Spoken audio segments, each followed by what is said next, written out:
भाऊ घ्या घ्या घ्या घ्या घ्या चला साहेब नेमकं आज काय झालंय? दादा बाहेर उपोषण केलेले आहेत की बीजेपी कार्यकर्ते आमदारांनी आतमध्ये हस्तक्षेप करतायत, काय सांगाल? विरोधकांना काही लक्षात येईना. अरे बाबा, बी फॉर्म आम्ही एकतर 3-4 लाईनीत थांबलो होतो आणि सगळ्यात महत्त्वाचं म्हणजे बी फॉर्म घेऊन नाही थांबलो होतो, आम्ही पोच घेण्यासाठी थांबलो होतो. आमचे बी फॉर्म आणि आमच्या माणसं आहातच कधीपासून आणि अद्यापही प्रशासनाने एकही आम्हाला पोच दिली नाही. सगळ्यांचीच दिली नाही, म्हणजे आमच्याच नाही, कुठल्याही राजकीय पक्षाची पोच प्रशासनाने दिली नाही, कारण त्यांची बरोबर आहे गर्दीच एवढी किती आहे. त्यामुळे प्रत्येकाचा की प्रतिनिधी सगळ्यांच्या टेबलला थांबून आहे पोच घेण्यासाठी. त्यामुळे आम्ही पोच घेण्यासाठी थांबलो होतो. तुम्ही मला सगळे बसा, बी फॉर्म तर राहतच आमचे.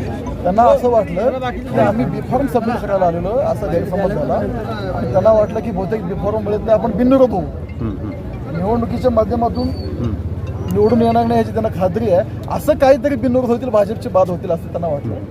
असं काही प्रकार नाही. आमचे सगळे बी फॉर्म आहेत, पोस्ट घेणार होतो आणि पोस्ट प्रशासन नंतर देतो मला, त्यामुळे नंतर मिळतील आम्हाला. दादा काय होईल पुढचं चित्र आता? भारतीय जनता पार्टी जिंकेल आणि एखादी जिंकेल.